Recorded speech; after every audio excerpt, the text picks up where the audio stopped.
क्योंकि लक्ष्य बन गया रुपया, और सच्चिदानंद सुख का लक्ष्य बन गया, और तुम्हें परवाह है अपने शरीर की, मान की, अपनी इंद्रियों के भोगों की, तो बातें हैं, अभी लक्ष्य नहीं। लक्ष्य चंद रुपयों का बन जाता है तो जान पे खेल जाता है आदमी।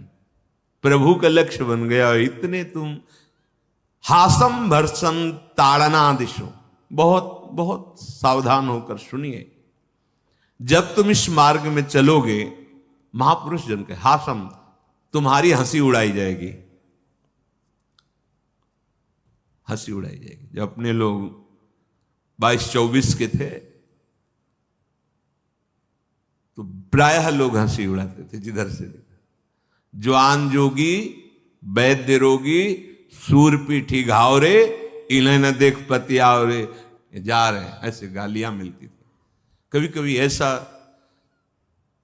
देहाभिमान तो भगवत साक्षात्कार में ही मिटता है। कभी कभी तो भगवान कोई गलती नहीं कर रहे, फिर भी ये लोग गाली दे रहे, भूखे हैं, प्यासे हैं, कष्ट सह रहे, फिर भी लोग, फिर अंदर है सावधान।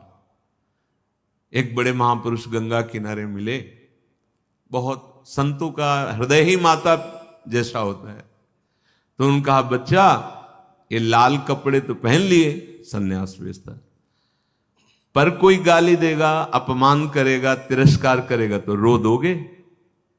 अंदर लगा बात तो बिल्कुल सही करे। कभी कभी तो ऐसा आता है कि प्रभु कोई गलती नहीं कर रहा हूं, ठीक से चल रहा हूं, फिर ये लोग क्यों गाली दे रहे हैं? क्या हम गलत मार्ग में चल रहे हैं? जो हमारे उपहास कर रहे हैं, हमारी निंदा कर रहे हैं, ये बल गुरुजनों से मिलता है। उनका बच्चा लाल कपड़ा तो पहन लिए, जब कोई गाली देगा, तिरस्कार करेगा, अपमान करेगा तो रो दोगे? तो अंदर से आ गया, बात तो आप सही कह रहे हैं। तो उनका साधु बनकर जब तक साधुता की स्थिति नहीं आएगी तब तक बहुत कठिन है। ये कपड़ा, ये वेश तुम्हें स्थिति प्रदान नहीं करेगा, तुम्हें चिंतन प्रदान होना पड़ेगा, तुम्हें अंतर में बलवान बनना पड़ेगा। तो ऐसा नहीं है कि उपहास नहीं होता, अरे बड़े गंदे गंदे शब्दों से स्वागत होता है, बस धैर्य पूर्वक चलना है। क्यों? हमने बहुत बड़ा लक्ष्य बना लिया है, अपने प्रभु का साक्षात्कार करना है। तो ये लिखा है, सिद्धांत लिखा है, हासम, तुम्हारी हंसी उड़ाई जाएगी, चुपचाप सहना है तुम्हें। अगर वस्तु प्राप्त करनी है, भगवत प्राप्ति करनी है, ए भाई, छोटी सी कामना पूर्ति के लिए आप हंसी की बात नहीं सोचते हो कि हमारा उपहास होगा, बिल्कुल नहीं सोचता हो, मतवाला हो जाता है। क्या बताना, देख ही रहे संसार में भगवत प्राप्ति के लिए निकले और डरते हो इस बात से कि कोई हमारा उपहास न करे, कोई हमारे हंसी न करे। नहीं करो, पर वो स्थिति बिना सहना कठिन होता है। दो प्रकार से होता है, एक तो दुखी होकर के रो देना, और एक होता क्रोधित होकर के। पर क्रोधित होकर ऐसा करना हो तो बिल्कुल साधन के विपरीत है। दुखी होकर के रो देना, ये हमारी असमर्थता का प्रतीक है, पर यह हमारे लिए आगे चल करके उन्नति का कारण बनेगा, अध्यात्म उन्नति का, कि अपना अहंकार चूर चूर हो रहा है और भले वो थोड़ा दुख लग रहा है, आगे चलकर भगवान स्थिति दे देते हैं, लेकिन क्रोध करके फिर क्रिया वो स्थिति से दूर हो जाएगा। हासम, आपका उपहास होगा। देखो, गंदे आचरण करते हैं लोग, कभी उपहास करते देखा? 4 लोग उसका उपहास कर रहे हैं, ऐसा करता है, कभी नहीं बोलेंगे। पास में वो किसी के साथ अत्याचार कर रहा है तो आदमी चला जाएगा, नहीं उपहास। लेकिन आप कंठी पहन लीजिए, तिलक लगा लीजिए और माला ले लीजिए और भगवान नाम उच्चारण कीजिए, फिर आप देखिए 4 लोग आपको ऐसी दृष्टि से हेरेंगे मानो आप किसी अन्य लोक से आए हुए हैं। उपहास करेंगे, आपको सहना होगा। अच्छा, उपहास में क्या बोले? बड़ा भगत बना है तो भगवान से तो संबंध करे ना, और भी कुछ बोलना चाहे तो बोल लो, तुम्हारे बोलने से हमारे मार्ग में कोई कमी नहीं आने वाली।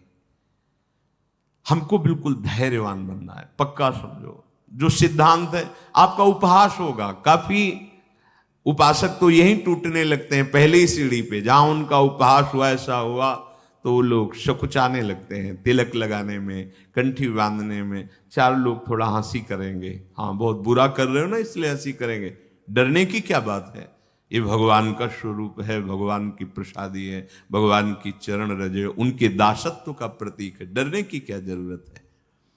भर्त्सन वो तुम्हारे साथ उद्दंडता भी करेंगे, कठोर शब्दों से तुम्हें नीचा दिखाने की चेष्टा करेंगे। एक तो उपहास करेंगे और दूसरा वो निंदास्पद ऐसे कठोर शब्द। किसी किसी को लगता है कि भाई शरीर मिला है, खूब पैसे कमाओ, मेहनत करो। आप देखो कितनी मेहनत करते हो, आप कितने घंटे फावड़ा चलाते हो, कितनी मेहनत करते हो। एक उपासक से बढ़कर के विश्व में किसी को मेहनत नहीं है, क्योंकि आप इधर जानते नहीं, इसलिए आपको वो मेहनत नजर आ रही है। शरीर से बलवत क्रियाएं करना वो कोई खास बात नहीं।